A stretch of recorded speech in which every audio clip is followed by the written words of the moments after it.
lang, may konting bago. Pero kayang-kaya nyo na, hindi siya something na out of this world. Hindi No? na naglalag yung record ko. Kayang-kaya nyo pa rin to.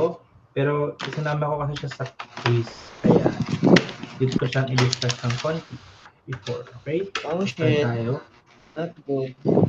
Good go. Vector analysis, force vectors and analysis part 1. Part 1, kasi hindi ko pa sinama dito yung dot multiplication, cross multiplication, tsaka yung mga Cartesian, IJK. Word ba na pa Okay, next week natin siya gawin pag face-to-face para may board tayo. But for now, focus tayo dun sa diniscuss natin nung face-to-face, yung addition and subtraction, plus yung konting concept from what we discussed yesterday, yung gravitational attraction, tsaka yung unit etiquette, yung terms ko sa slides. Okay, plus yung ngayon. Okay, so goal for today is to provide an overview of vectors as well as their analysis. Tapos discuss and demonstrate vector operations related to geometric, trigonometric techniques. Tapos lastly, yun nga, meron tayong assessment ng learning through its first quiz. Pero syempre, time constraint yung ba? Before we go there, share ko muna itong nabasa ko about students studying preferences. It's about student preferences daw or behavior ng mga Gen Z. Okay? So Gen Z daw, 80% want to study with friends. No? 67% studying together makes learning more fun. 60% says like to exchange new ideas with friends.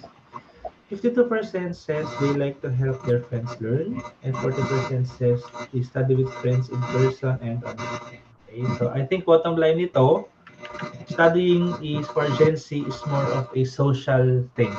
It's not something that you do on your own, but it's something that you experience with your peers, your classmates. You know, so I encourage you to feel free to share questions and comments with your classmates and even to me. Kasi mukhang doon kayong mas naglo-learn rather than yung binabasa nyo siya mag-isa sa bahay. Okay? Another data that I read, how does Gen Z learn? 51% says by doing. So ito yung nagsosolve, nagdo-drawing, or kung practical thing is ginagawa talaga nila. 38% says they learn by seeing.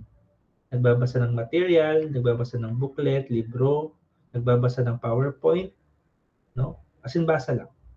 12% says kaya nilang mag-learn just by listening, by classroom lecture, okay? So ito yung ginagawa ko. Ibig sabihin yung ginagawa ko daw, 12% lang yung nakaka-absorb. Okay? Which is why I will try to shift to a more applied learning scheme. So of course, I will still teach, pero mas marami talaga tayong by doing problems, tapos i-discuss natin after. Because I think doon mas effective yung learning nyo. Okay, so we will try to do that, lalo na sa pag namating tayo sa mga solving stage na. Okay? I also would like to introduce a new task, yung 3-minute spotlight. Or di naman 3, pero mga 1 to 3. Wherein for every online session, 2 or 3 of you will have a 1 to 3 minute spotlight to share anything under the sun to the class. Wait lang ha.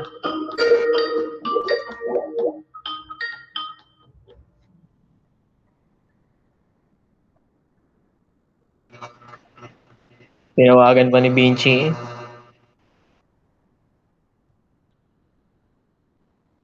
Okay. To share anything sa class. No, so kayo bahala, pwedeng mag-share kayo ng hobby, anong ginawa nyo that week, may balita ba kayong gustong i-share that week, something about your idol, kung tungkol kay Taylor Swift yan, o kay Coldplay, anything, basta yung 2 or 3 minutes na yon, anything for you to share. Okay?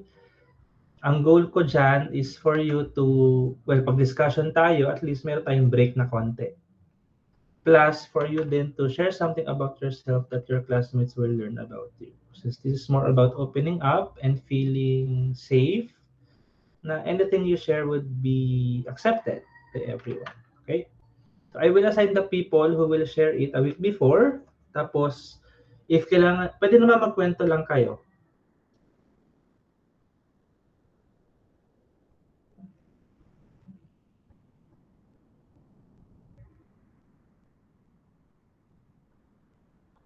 And then, pwede naman walang material. Kwento lang kayo, but if you would like to have a slide or photo or video, sabihan nyo ako. Send it to me earlier para may add ko siya sa slides ko. Okay? So let's do this after, well,